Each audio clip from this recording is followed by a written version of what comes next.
A gente vai seguir agora falando de política. Uai, primeiro dia útil do ano, qual era a chance de a gente não trazer aqui os movimentos dos principais pré-candidatos à presidência da República em 2022?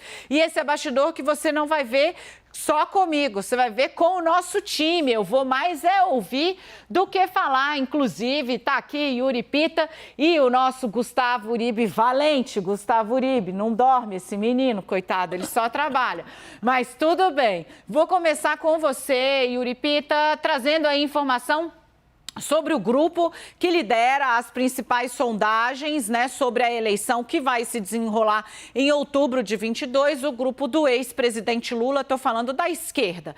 A gente trouxe para você no fim do ano passado que a discussão a respeito de formalizar uma união estava meio encalhada. Mudou alguma coisa, Yuri? Ainda está bastante enroscada, Dani. O que acontece? A principal ideia seria juntar o PT e o PSB numa federação. E o que é uma federação, para deixar muito claro para o nosso espectador? Ela é diferente de uma coligação eleitoral que a gente está acostumado a ver, porque ela não acaba no dia seguinte às eleições, ou não tem nenhuma obrigação de acontecer. As coligações podem ser encerradas, não tem nenhuma obrigatoriedade delas continuarem ao longo do mandato. Na federação tem. E mais do que isso, valem não só para o mandato presidencial, mas valem para todo o país e afetam também as eleições municipais. O enrosco principal, além de São Paulo, que a gente sabe, tanto PT quanto PSB tem pré-candidatos, o ex-prefeito Fernando Haddad pelo PT, o ex-governador Márcio França pelo PSB, há outros estados mais enroscados. Outro local bastante complicado é o Rio Grande do Sul. PSB tem o ex-deputado Beto Albuquerque, inclusive ele foi candidato a vice-presidente em 2014, e o atual deputado estadual Edgar Preto. E o que acontece? O problema é o PSB quer ter prioridade nessas candidaturas estaduais, porque, afinal de contas, vai apoiar o projeto maior do PT, que é a volta do ex-presidente Lula ao Palácio do Planalto. O problema é que tanto Haddad quanto Edgar Preto estão liderando as pesquisas de intenção de voto nos seus respectivos estados. E daí, convencê-los a abrir mão desse favoritismo no atual momento tem sido o grande empecilho. Quais são as forças mais fortes dentro do PSB que querem essa federação? São principalmente os deputados federais, porque muitos deles acreditam que sem a federação fica mais difícil ainda para o PSB manter a atual bancada, que está em pouco abaixo ali está em cerca de 30 deputados. Sobre isso, meus 2 centavinhos de apuração. Trouxe na última semana do ano, né, passado agora, hoje 3 de janeiro, que o ex-presidente Lula fez uma reunião com a cúpula do PSB e designou que o assunto fosse resolvido esse mês. Lula é um entusiasta, mas ele pediu uma análise muito pragmática da federação. Ele falou, sentem as direções dos partidos, conversem para saber se vale mesmo a pena. Porque se não valer a pena para todo mundo, a gente não faz, a gente formaliza o apoio ali como der e vamos em frente, né? Há um descolamento entre o que quer a base do PSB de bola, né? Os deputados federais que, como o Yuri falou, eles são a favor, sim, de fazer a federação, mas a direção, os candidatos nos principais colégios, eles têm dúvidas sobre isso, se vale a pena se federar a um partido tão grande quanto o PT. Isso leva a uma divisão das vagas e é uma divisão que vale para deputados, para senadores, para candidatos ao governo, mas também para candidatos a prefeito e a vereador em 2024. É um casamento de longuíssimo prazo. Então, por isso a dificuldade nessa análise. Lula pediu que todos sentassem, fizessem as contas papel, preto no branco, para saber, vale a pena, não vale a pena, a gente vai por outro caminho. Mas segue entusiasmadíssimo com a chapa improvável, porém agora cada vez mais próxima, com o Geraldo Alckmin via PSB. Como é que era, Dani, a receita que você ouviu ali de uma fonte? Jerimum com chuchu. É ótima. Vem para cá, Gustavo Uribe, e vai falar agora do que está fazendo, claro, o lado do presidente Jair Bolsonaro, que é aí o segundo nome nas principais pesquisas. Ele aparece ali na segunda colocação, mas tem a máquina e está movendo o que pode para chegar a um patamar mais competitivo na eleição. Uribe, Bolsonaro tem uma série de cartadas aí, a gente chamou aqui no 360 do pacotaço de bondades, né? Reajuste para categorias que ele preza, que está inclusive dando problema, né? Com outras categorias do funcionalismo, mas tem o Auxílio Brasil, a anistia do FIES, tudo isso a gente antecipou aqui. Bolsonaro precisa decidir só com quem que ele vai casar, né? Para ficar numa metáfora que o presidente gosta. O novo vice, Hamilton Mourão e ele, cada vez mais distantes. Uribe, você apurou, trouxe informação, conta agora aqui no 360. Dani, se a estratégia de Luiz Inácio Lula da Silva é tentar com Geraldo Alckmin ter dividendos eleitorais, o presidente Jair Bolsonaro tem ido numa linha diferente. Ele quer um nome com quem tem afinidade e um nome que não vá apoiar um eventual processo de impeachment caso os ventos mudem. No caso dele ser reeleito, claro. 2 nomes o presidente citou na viagem que ele fez ao Guarujá durante o feriado do Natal. Um deles, Pedro Guimarães, presidente da Caixa. Por que Pedro Guimarães? Porque o presidente recebeu informações de lideranças do Centrão de que o setor empresarial está bastante insatisfeito com o governo. De um lado, porque a pauta de privatizações morreu na praia. E o outro lado é em relação à reforma tributária, que também não foi adiante, e aí havia uma pressão muito grande do setor produtivo. Além da inflação, que fechou ano passado, essas foram as previsões do próprio governo federal, em 2 dígitos. O outro ponto, outro nome que é considerado um plano B caso não vingue o de Pedro Guimarães é de Walter Braga Neto, ministro da Defesa. A estratégia seria a mesma com Hamilton Mourão, repetir a ideia de tentar aproximar os militares. O presidente Jair Bolsonaro deu uma indicação disso no pronunciamento que ele fez no dia 31 de dezembro. Ele acabou o discurso dizendo do apoio dos militares ao governo. Então seria uma tentativa de tentar reeditar essa estratégia. Mas, por outro lado, o partido do presidente, o PL, está bastante insatisfeito com os índices mostrados nas pesquisas eleitorais. Por quê? A pesquisa Datafolha mostrou que a rejeição ao presidente Jair Bolsonaro chegou lá na margem dos 60%. É quase o dobro do que tem o ex-presidente Luiz Inácio Lula da Silva e João Dória, do PSDB. Então, a avaliação é que o presidente, caso ele queira ser competitivo e ganhar no segundo turno, ele precisa urgentemente baixar essa rejeição.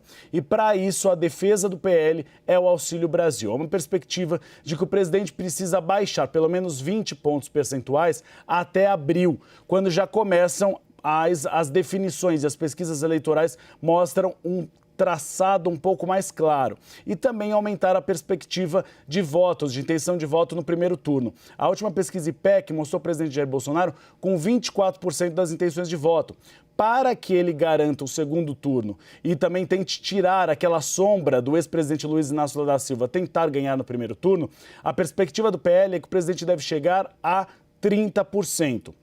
E para isso o PL acredita que o Auxílio Brasil de R$ 400 até abril estará um pouco mais consolidado e conseguirá repetir um pouco o cenário do auxílio emergencial lá do ano retrasado, que era de R$ 600. Naquela época o presidente conseguiu estancar um pouco a queda no Nordeste e também naquele público eleitorado um pouco mais pobre.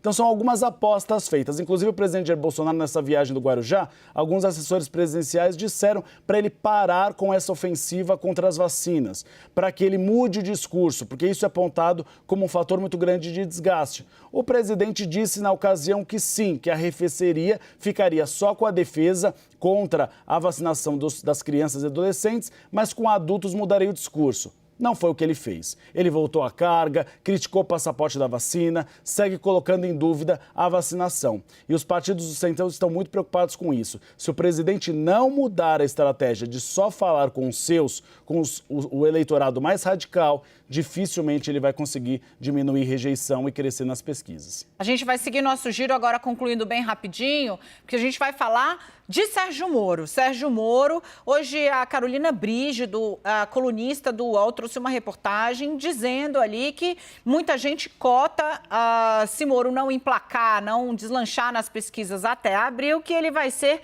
candidato ao Senado. O ex-juiz foi às redes sociais, aliás, vou pegar aqui exatamente o que foi que ele disse, desmentir a informação, né? Olha o que Sérgio Moro disse. 1. Sou pré-candidato à presidência, não ao Senado. 2. Sempre fui contra o foro privilegiado. O Moro é alvo, gente, agora de uma série de análises. A gente antecipou para vocês que o movimento viria, tanto sobre ele como sobre Deltan Dallagnol, e já começou. Decisão do ministro Bruno Dantas abrindo ali um processo de apuração sobre o pagamento que Moro recebeu ao deixar a empresa na qual ele trabalhava, a banca Álvares e Marçal, que administrava nada mais, nada menos que administrava as contas ali, o compliance da Odebrecht, empresa que foi ali um dos principais alvos da Lava Jato. E aí Moro diz, não tenho receio de qualquer investigação, muito menos a do Tribunal de Contas da União.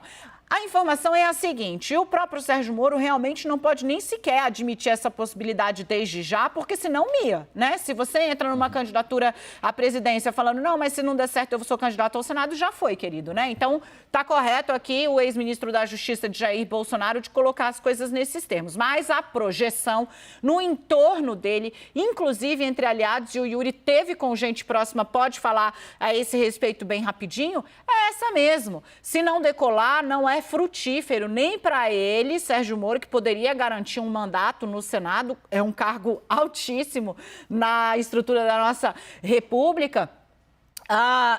Mantendo ali as prerrogativas e iniciando a apresentação dessa persona política, né, via o Senado, conquistando aí talvez a confiança de um eleitor que nesse momento olha para ele e tem dúvidas se, apesar dos serviços prestados, para quem é ainda entusiasta da Lava Jato, ele conseguiria desenvolver bem a pauta do país, muito centrada na questão da economia. Então que sim, a jogada segura para ele e para o partido, uma candidatura presidencial custa muito caro, custa muita estrutura e o Podemos tem outros candidatos, seria o mais viável ele ir, sim, para uma candidatura ao Senado. De novo, o Moro rejeitou essa possibilidade, mas está aqui o Yuri, que não me deixa mentir, falou com gente pessoalmente quando esteve lá em Brasília. E, Yuri, esse é um assunto que no bastidor está vivo, sim.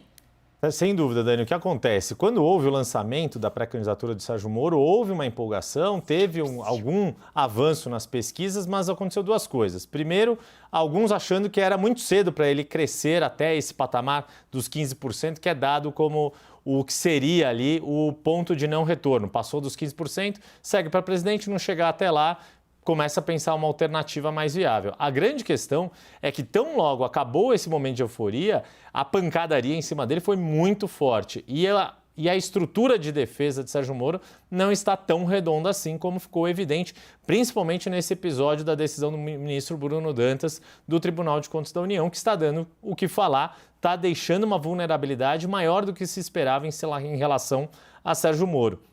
E aí a grande questão é, como neste ano só tem uma vaga por estado, por qual estado Sérgio Moro disputaria? Seria no Paraná, onde a vaga é de Álvaro Dias? Ou seria aqui por São Paulo e aí fazendo parte de uma composição, por exemplo, dando apoio ao governador João Dória? São esses os cenários que estão sendo discutidos, avaliados, não só por quem quer o apoio de Sérgio Moro e tirá-lo da disputa, mas também dentro do próprio entorno do ex-ministro da Justiça. E aí, Gustavo Uribe, teve gente que está fazendo questão de aproveitar esse momento de, digamos assim, certo ataque especulativo, né, sobre Sérgio Moro, para puxar ele para o debate e voltar também ao debate. Estou falando de Ciro Gomes, que pegou ali um tweet de Moro sobre a economia, exatamente uma das áreas que é a principal preocupação do brasileiro hoje, é o que mostram as principais pesquisas, e no qual existe certa desconfiança se Moro teria, digamos, cancha para tocar. E aí Moro disse, né, nas redes sociais, para retomar o crescimento econômico, precisamos de um governo que faça reformas com ousadia, melhorar os serviços, simplificar os impostos, estimular o emprego, reformar a educação, promover a inclusão, erradicar a pobreza e combater a corrupção. Eu tô rindo porque, assim, parece fácil, mas é difícil, sabe? De todo modo, coube a Ciro Gomes dar uma puxada ali nesse tapete. Ele virou e escreveu o seguinte: que tal você deixar de falar obviedades e vir debater economia ao vivo comigo? Papagaiar no Twitter é fácil. Explicar como e por quê é que são elas. Vamos debater, Sérgio Moro. Falta conteúdo ou coragem, ou as duas coisas juntas. E aí, Yuri? Desculpa, Uribe. Ciro Gomes teve que mudar um pouco o discurso. Ele estava batendo muito no ex-presidente Luiz Inácio Lula da Silva, mas apareceu uma ameaça maior, que é Sérgio Moro. Ele era o terceiro... Maior e imediata, né, querido? Imediata, porque ele precisa se colocar como a eventual terceira via ou o terceiro lugar. E Sérgio Moro ocupou esse espaço. Então a estratégia lá desenhada pelo PDT... pelo Lupe, presidente do partido, e também por João Santana agora, é focar imediatamente em Sérgio Moro, tentar desidratá-lo para que ele consiga ficar na terceira posição. E aí, eventualmente, tentar pegar votos de um lado e de outro, tanto de Jair Bolsonaro como do ex-presidente Luiz Inácio Lula da Silva. É uma tarefa difícil para Ciro Gomes, porque ele vinha como um dos nomes mais bem posicionados na terceira via e realmente as pesquisas eleitorais mostraram que Sérgio Moro apareceu um pouco à frente dele.